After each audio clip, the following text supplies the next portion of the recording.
ఇప్పుడు మనము since are ఫర్కి మధ్యన డిఫరెన్స్ ఏందో చూద్దాం. సిన్స్ అంటే పాయింట్ ఆఫ్ టైం, ఫర్ అంటే period of time.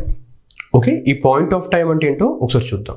So exact point of time కనుక మనం ఒక సెంటెన్స్లో చూసామనుకోండి, అప్పుడు సిన్స్ వాడతాం. ఒక చిన్న ఎగ్జాంపుల్ చూడండి. I have been waiting for the bus since morning. I have been waiting for the bus since morning. So ఇక్కడ సిన్స్ మార్నింగ్ అంటే ఈరోజు మార్నింగ్ నుంచి వెయిట్ చేస్తున్నాను అని చెప్పేసి. So exact point of time ఇస్తే, ఫర్ ఎగ్జాంపుల్ ఇంకొక ఎగ్జాంపుల్ చూద్దాం. For example, we had been enjoying the party since 10 AM. So జనరల్గా సిన్స్ 10 AM అనేది ఎగ్జాక్ట్ పాయింట్ ఆఫ్ టైం కాబట్టి సిన్స్ వాడుతా ఉన్నాం. ఇక్కడ కూడా సిన్స్ మార్నింగ్ అన్నాను, మార్నింగ్ పొద్దున్నుండి అని చెప్పేసి. So exact point of time ఇచ్చినప్పుడు మనము సిన్స్ వాడతాము. ఒక పీరియడ్ ఆఫ్ టైం ఇచ్చినప్పుడు మనం ఫర్ వాడతాము. ఒక చిన్న ఎగ్జాంపుల్ చూద్దాం. I have been staying in Hyderabad for the last 30 years. I have been staying in Hyderabad for the last 30 years అన్నాను. సో ఇక్కడ ఫర్ ద లాస్ట్ 30 years అన్నప్పుడు ఏ 30 years? 2010 కంటే ముందున్న 30 years, లేకపోతే 2000 సంవత్సరం కంటే ముందున్న 30 years, లేదంటే 1947 భారతదేశానికి స్వాతంత్రం వచ్చిన టైంతో కంపేర్ చేసి అంతకుముందు 30 years అనేది మనకు స్పెసిఫిక్గా తెలియదు అక్కడ, అవును కదా? కాబట్టి మనం అక్కడ ఫర్ యూస్ చేస్తున్నాం. స్పెసిఫిక్గా తెలిస్తే సిన్స్ యూస్ చేస్తాం. ఫర్ ఎగ్జాంపుల్ ఇక్కడ సిన్స్ 10 AM అన్నాను అంటే ఈరోజు 10 AM. సిన్స్ మార్నింగ్ అన్నాను, ఈరోజు మార్నింగే. స్పెసిఫిక్గా టైం తెలిసినప్పుడు సిన్స్ వాడతాము. మనకు టైం తెలియదు, రఫ్గా తెలుసు, అప్పుడు మనము ఫర్ వాడతాము.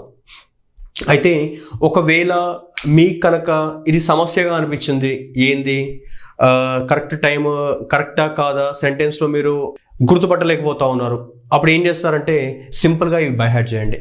ఫర్ ఎగ్జాంపుల్, సిన్స్ అనేది పాయింట్ ఆఫ్ టైం ఎక్కడ వాడతామంటే days, Monday since Tuesday, since Wednesday, since Thursday, ఆ విధంగా. నెక్స్ట్ డేట్స్ చూద్దాం. Since 1st of April, since 10th of April, since 1st May, 10th May, 15th May, ఆ విధంగా. Next చూడండి years. Since 2000 అంటే specific time అక్కడ, అవును కదా? అలాగే since 1st of April specific time, since Monday specific point of time. Next months చూడండి. Since January we had been staying in Hyderabad. Clock, since 7 o'clock, a specific point of time.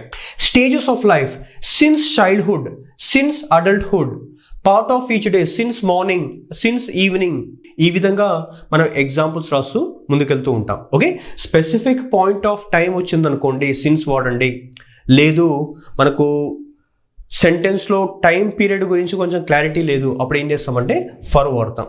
So for ఎప్పుడు వాడతామంటే period of time అంటే exact point of time చెప్పకుండా ఒక 20-30 years duration చెప్తా ఉన్నారు, ఒక 20-30 years point of time చెప్తా ఉన్నారు. ఆ 20 to 30 years point of time చెప్తా ఉంటే ఎగ్జాక్ట్గా లేదు అక్కడ, అప్పుడు ఏం చేస్తామంటే ఫర్ వాడతాము, పీరియడ్ ఆఫ్ టైం అంటాం దీన్ని. సో పాయింట్ ఆఫ్ టైం అంటే ఎగ్జాక్ట్, పీరియడ్ ఆఫ్ టైం అంటే ఒక 20 to 30 yearsలో ఎక్కడైనా ఉండొచ్చు అది. సో ఇక్కడ చూడండి ఫర్ ఎక్కడ వాడతామంటే duration of time, period of time or total time అని చెప్పేసి. సో ఫర్ ఎగ్జాంపుల్ ఇక్కడ చూడండి for 4 hours. I have been waiting in conference hall for 4 hours అన్నాను. ఏ 4 hours? నిన్న 4 hours మొన్న 4 hours అనేది క్లారిటీ లేదు. ఇక్కడ చూడండి I have been waiting or I have been staying in a hotel for the last 2 years. 2 years. 2020లో 2 years, 2021లో దగ్గర ఉన్న 2 years అనేది క్లారిటీ లేదు, కాబట్టి ఫర్ యూస్ చేస్తాం అక్కడ. So exact point of time ఉంటే సిన్స్ యూస్ చేస్తాము, ఎగ్జాక్ట్ పాయింట్ ఆఫ్ టైం కనుక లేకపోతే ఫర్ యూస్ చేస్తాము.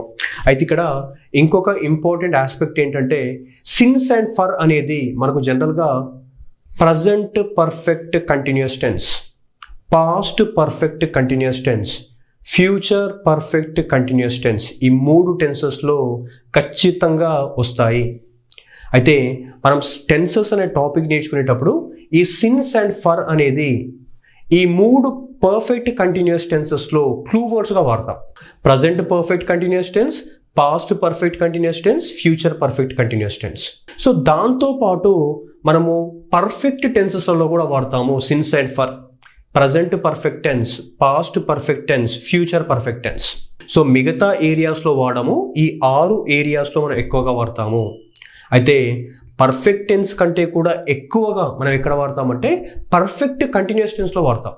సో సిన్స్ అంటే పాయింట్ ఆఫ్ టైం, ఫర్ అంటే period of time. It's clear right?